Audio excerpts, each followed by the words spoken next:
எல்லாருக்கும் வணக்கம். புது வருஷம் பிறந்துருச்சு. 2024 ரொம்பவே வேகமாக போயிடுச்சு. நான் என்னோட சேனல் ஆரம்பித்து 3 வருஷம் ஆயிடுச்சு. உங்களுடைய அன்பும் ஆதரவும் இல்லைன்னா என்னால் இவ்வளோ தூரம் வந்திருக்க முடியாது. கரண்ட்லி நம்ம சேனலுக்கு 4.25 லட்சம் சப்ஸ்கிரைபர்ஸ் இருக்காங்க. அதாவது ஆல்மோஸ்ட் 500,000.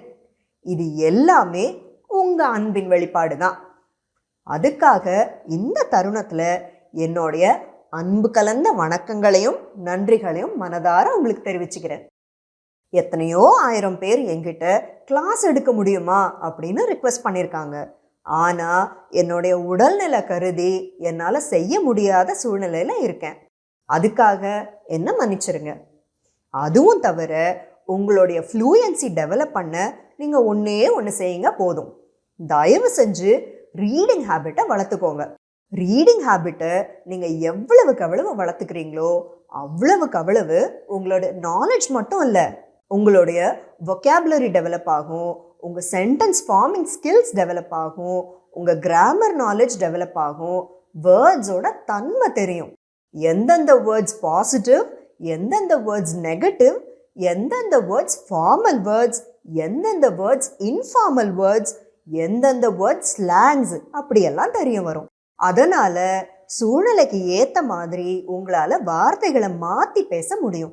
இங்கிலீஷ் கம்யூனிகேஷன் நல்லா இருந்தாலே உங்களுடைய academic life and professional life ரொம்ப சக்ஸஸ்ஃபுல்லாக ஆகிடும். மொத்தத்தில் உங்களுடைய ஓவரால் ஃப்ளூயன்சி டெவலப் ஆகிடும். புக்ஸ் தான் உங்களுடைய தி பெஸ்ட் ஃப்ரெண்ட்ஸ். எங்களை மாதிரி இங்கிலீஷ் டீச்சர்ஸ் சொல்லித்தர விஷயங்கள் சரியா தப்பான்னு கண்டுபிடிக்கிறதுக்காகவாவது உங்களுக்கு இங்கிலீஷில் பேசிக் நாலேஜ் தேவை. கிராமர்லேயே டிஃப்ரெண்ட் டைப்ஸ் இருக்கு. Traditional grammar, descriptive grammar, prescriptive grammar, generative grammar, cognitive grammar அப்படியெல்லாம் இருக்கு. எந்த கிராமர் யாருக்கு தேவை? பேசிக் இங்கிலீஷ் ஃப்ளூயன்சி வளர்த்துக்க எது மட்டும் தெரிஞ்சா போதும், எதெல்லாம் தெரியணும் எதெல்லாம் தெரியணும்னு அவசியம் இல்லை அப்படின்னு trained and certified teachers and ட்ரெயினர்ஸ்க்கு மட்டும்தான் தெரியும். உதாரணமாக கிளாரிஃபை த டவுட்ஸ் அப்படின்னு சொல்லக்கூடாது, கிளியர் அப் த டவுட்ஸ் அப்படின்னு தான் சொல்லணும். கிளாரிஃபைன்ற வினைச்சொல் டவுட்ன்ற பெயர் சொல்லோட சேராது. ஹி டிட் அ மிஸ்டேக் அப்படின்னு சொல்லக்கூடாது, ஹி மேட் அ மிஸ்டேக் அப்படின்னு தான் சொல்லணும். டூன்ற வினைச்சொல் மிஸ்டேக்ன்ற பெயர் சொல்லோட சேராது. He parked his bike in the school premises அப்படின்னு சொல்லக்கூடாது, he parked his bike on the school premises அப்படின்னு தான் சொல்லணும். இன்னுன்ற preposition school premises, college premises அப்படின்ற வார்த்தைகளோட எல்லாம் சேராது. இதை பாருங்க, filthy அப்படின்னா ரொம்ப அழுக்கா இருக்கு அப்படின்றது இந்த வார்த்தையோட முதன்மையான பொருள்.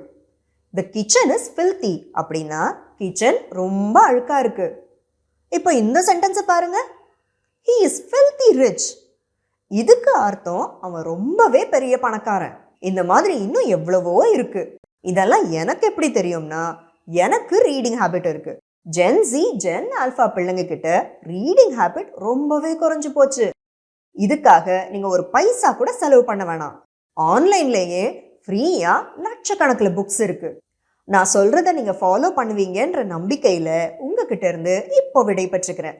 அடுத்த வீடியோல உங்களை சந்திக்கிறதுக்கு முன்னாடி உங்களுக்கும் உங்க குடும்பத்தினருக்கும் என் இனிய ஆங்கில புத்தாண்டு வாழ்த்துக்கள். இந்த நல்ல நாள்ல மறக்காம உங்க அம்மா அப்பா தாத்தா பாட்டி கிட்ட ஆசீர்வாதம் வாங்கிக்கோங்க. அவங்க ஆசீர்வாதம் ரொம்ப ரொம்ப முக்கியம். வணக்கம்.